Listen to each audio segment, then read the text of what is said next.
Hi everybody, welcome to the Spectator Sportscast. Schultz here with Brian Barbour. Nick Scott couldn't make it again today. He's been kind of flaky lately. But we got Dario Pizzano here, minor league baseball player, professional baseball player, obviously former Columbia Lion, reigning Ivy League Player of the Year. Is that right? Yes, that is correct. Yeah.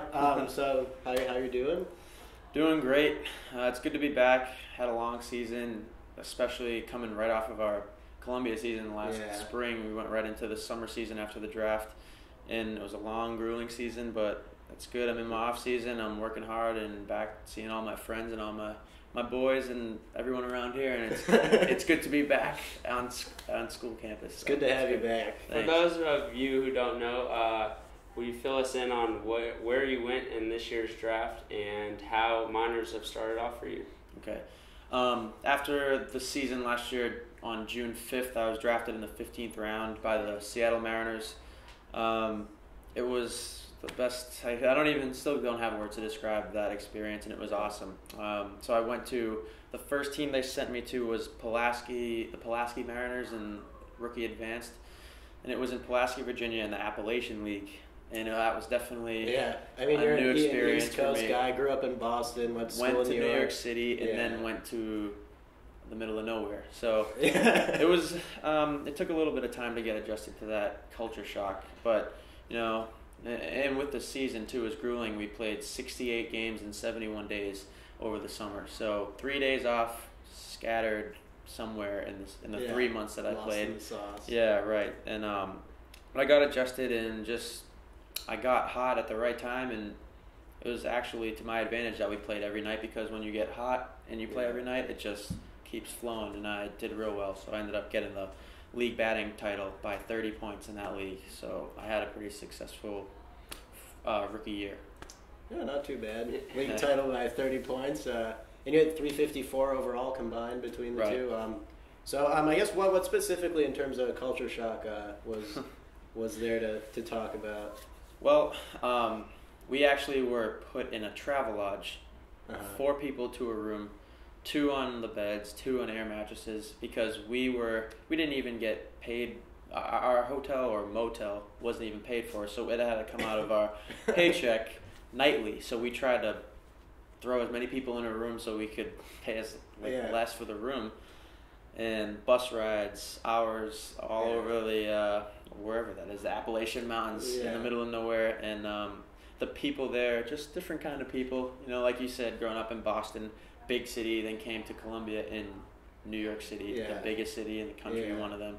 I went to Virginia, where that was the source of the town's entertainment. There was everyone in the town, all 900 of them in the town, were at our game every night. So. It's nice to have some fans behind you. Some nice fans. Yeah, we could just leave it at that. All right. As far as teammates go, have you made any good friends so far? Playing in the minors, and has anyone reached out to you to try and give you some advice on how to handle the grueling schedules of the minors? I actually, so when coming out of the draft, all the guys that went there around the same time were coming out of college and going through the same process that I was going through. So we all had stuff to relate to. Baseball players kind of relate. I don't know. They're all kind of like the same type of kid, usually.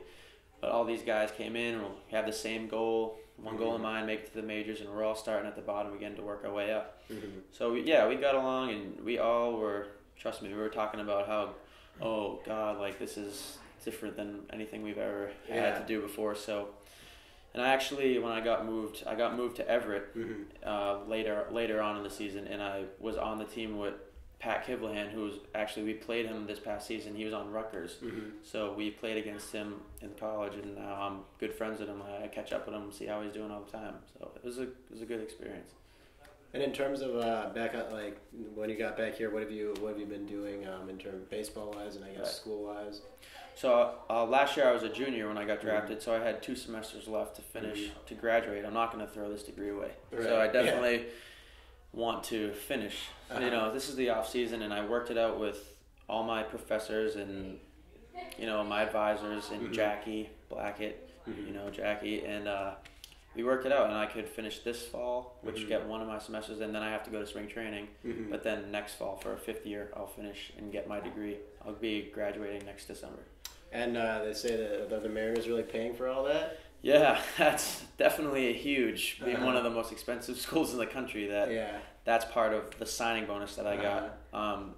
They picked up the tab, everything that has to do with school plus an extra, but it was good. It was perfect. So they're paying for housing and everything. Everything, yep. Everything. So, going forward, what's your next stop now? I know you had this little break to start, getting into shape, weightlifting wise, and getting your batting practice in. But now, where do we go from here as you start your next semester and spring training? Right. So after this semester, I'm not going to be enrolled in classes, and I'm actually going to come back because I don't have to report to spring training in Arizona until the last week of February.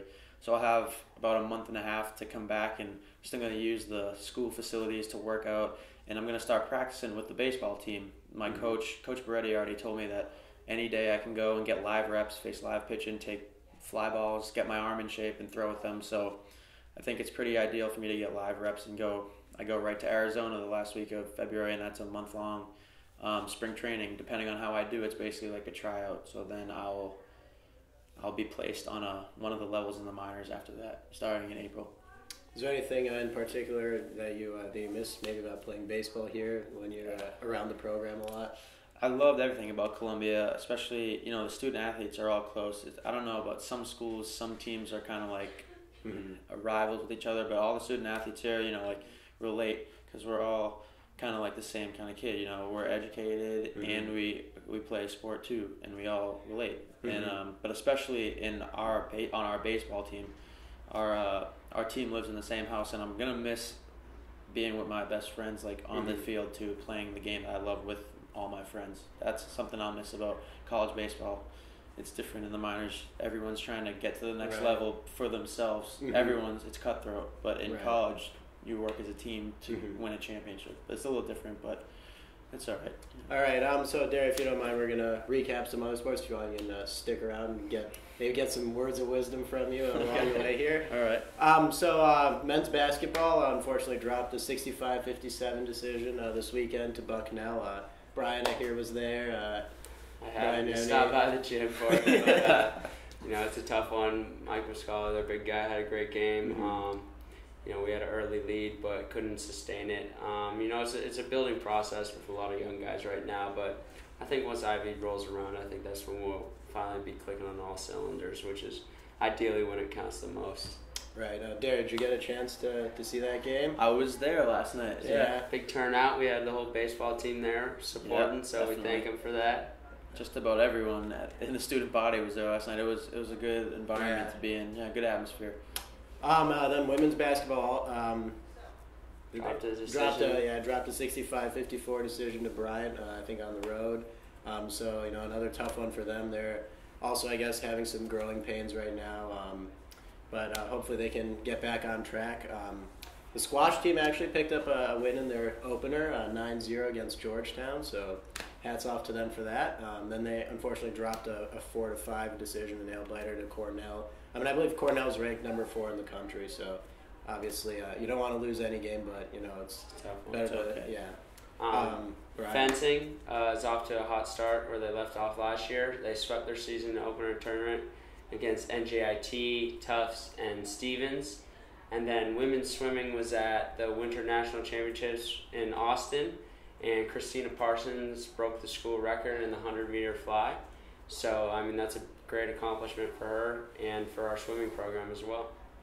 I guess not a lot to look forward to in athletics the next couple weekends. I guess you guys have a game, but in general things are slowing down for finals and winter break a little. So hopefully we'll get another show in before then. Yeah. It was great to have our guest here today. Yeah. It was great. It's great to be on. Thank you for having me. I appreciate it. Yeah, we'll all keep an eye on you next summer. Maybe you can come back next year. Tell us how it goes. Absolutely. All right.